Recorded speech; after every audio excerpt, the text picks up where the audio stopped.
It is good to be together today for our 41st convention in the Diocese of El Camino Real. It is good to be together to conduct the business of the church and to reflect on ways in which we have walked our pilgrimage this past year and how we will continue to walk the way into being new church. The reading this morning from the book of Ruth is a fine example of what these times are like for us. It is a story of movement where Elimelech and Naomi walk from Bethlehem to Moab to raise their family and have a good life. But it doesn't turn out as planned. Elimelech dies and their two sons die, leaving Naomi with two daughters-in-law and no prospects for survival. Naomi decides to head back home, where she knows how things go and what to expect. But by the end of our reading, Naomi has a traveling companion, her daughter-in-law, Ruth, who decides to leave her own family and accompany Naomi. Let's pause in this moment. Ruth does a very unexpected thing. Ruth is supposed to stay with her family in Moab under the protection of her male relatives. Instead, Ruth chooses the risky walk to Bethlehem with Naomi as her only companion, heading to a place she has not been to before, without any idea of how they will thrive or even survive. What would make her do that? From the words she speaks, we know what it is: love. Even when it means changing everything and taking a risk. Last year in 2020, things did not go as had been foreseen. Yet we learned much about how to travel light, to pick up our laptops, pivot, and walk into the land of the unknown. We celebrated many small triumphs. The first time we managed to get our congregation on Zoom. The ways in which we learned to use technology for worship, formation, and the business of the church. And there were larger things to celebrate as well: an increased virtual audience, new opportunities for education, emerging and developing stronger lay leadership. This year, 2021, we continue to adapt and to realize that we have come to a tipping point. Once we faced forward and considered the larger learnings of this experience, there was no turning back to pre-COVID times, not for the world, not for society, not for the church. We don't worry so much anymore about how to get on Zoom or plan virtual worship, or if we can reach a larger audience, or if we can do convention this way. We can, and we do. The question that arises for us now is, how do we hold the essence of our tradition with the innovation and opportunities that lie before us? How do we stay in balance? Thus, our theme for this year's Diocesan Convention, Faithful Ways, Fresh Vistas. When we think back on the story from the book of Ruth, Naomi and Ruth walked together toward Bethlehem. Now, Naomi knows the path well. It is that path that she had walked many years before with Elimelech at her side. And now on this journey, she has a new companion, Ruth. Ruth sees everything with new eyes and a fresh perspective. As we go forward into being new church, coupling the experience of Naomi with the perspective of Ruth will be an important factor. We can and must pay attention to new companions that inform this pilgrimage. Some are leaders who have emerged with technological expertise that will accompany our modifications to worship, program, and business. Some are new additions to our congregation who joined because technology and COVID opened a fresh opportunity to gather in faith. And that is the church that they know and are growing to love. I think of the reading that we have from Luke's gospel, where the 12 relatively seasoned disciples now are accompanied by some women in the walk with Jesus. This addition of the some women would have, without a doubt, altered the observations, the perspectives of the original 12. This is the expansion of that inner circle and the widening of Jesus's message of love and inclusion. The expansion of and beyond the inner circle has been a very real challenge in our Episcopal Church for a long time. Some of you may recall when Bishop Barbara Harris was elected as the first woman bishop in all of the Anglican Communion. That was back in 1989. How many of you know of her or have even met her? If you did, then you know that she was a tiny, skinny Black woman who chain smoked and was very clear and direct in her speech. You can only imagine what it would have been like to have Barbara Harris in a house of bishops, all male, almost entirely white. That picture is worth 1,000 words. That particular inner circle had to have been more than just a bit disturbed by her presence, as the 12 disciples were disturbed in our reading from Luke.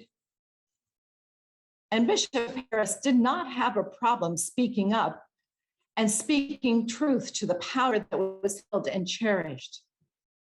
We'll have a resolution later today to honor her and to ask the wider Episcopal Church to join us in doing so.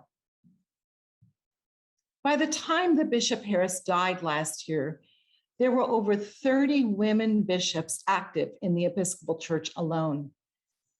And the inner circle mentioned earlier had widened and become more permeable. Yet there is still a ways to go. As a church, our ongoing preoccupation with protecting our inner circle has, I would say, proven to be problematic. Now, here I'm going to follow Bishop Harris's example and speak more plainly. We say we want to grow, but we don't grow doing things the way that we have done them before. We claim that we are welcoming, but many say that the Episcopal Church is not a welcoming place for them. We are at a tipping point right now, for we have been gifted with a crisis that has forced us as a church to alter our behavior and to examine our beliefs and practices. This is a place of both danger and opportunity. Think of a seesaw. Remember that from your childhood? I used to love to play on seesaws, pushing off from the ground and then soaring upwards before the person on the other end did the same. But if you put a heavier person on one end and a lighter on the other, the heavier side would stay on the ground and the other person might fly off entirely. The place of danger for us as a church is to weigh too heavily on either our tradition or our innovation. To view tradition as the way we've always done it, a phrase I have not heard, by the way, for the past year, would weigh us down. To confuse tradition with nostalgia for the past would also weigh us down. On the other hand, to view innovation as a chance to get rid of what we merely don't like would weigh us down. And to confuse innovation with rejection of tradition would be problematic.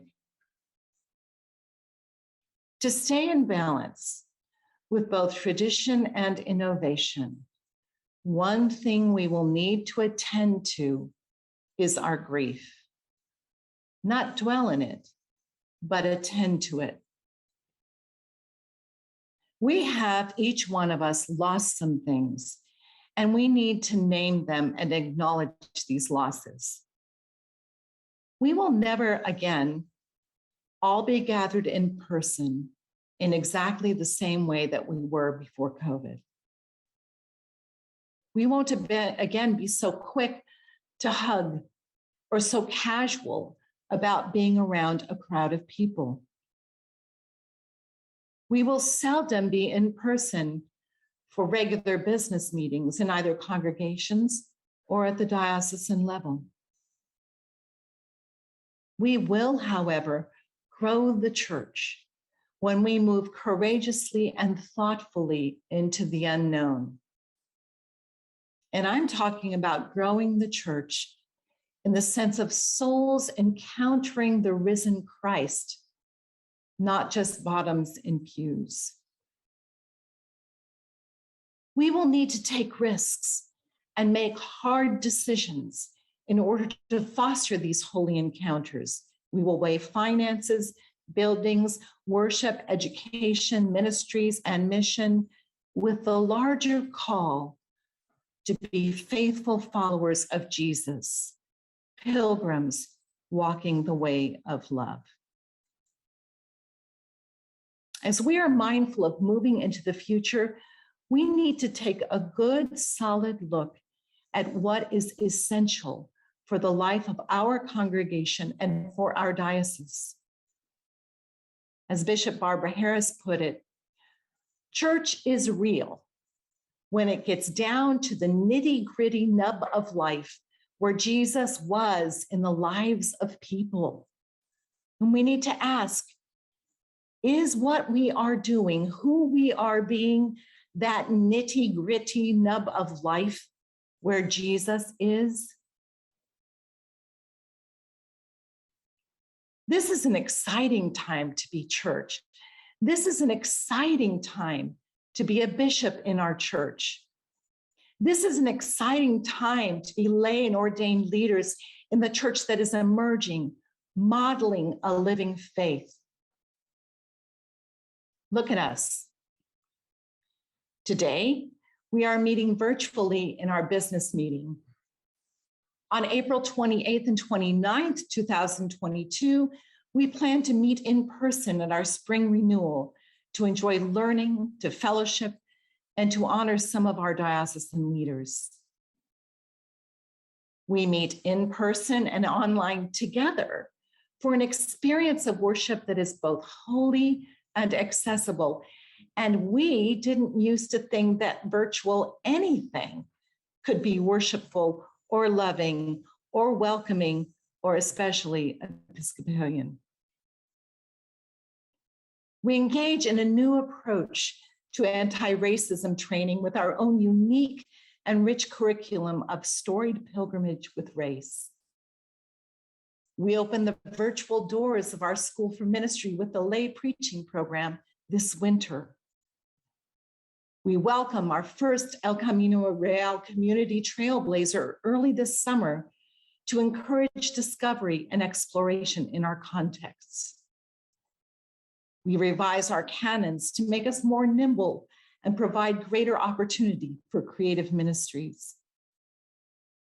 In so many surprising ways, we are both changed and transformed because of the creativity of a tiny pathogen.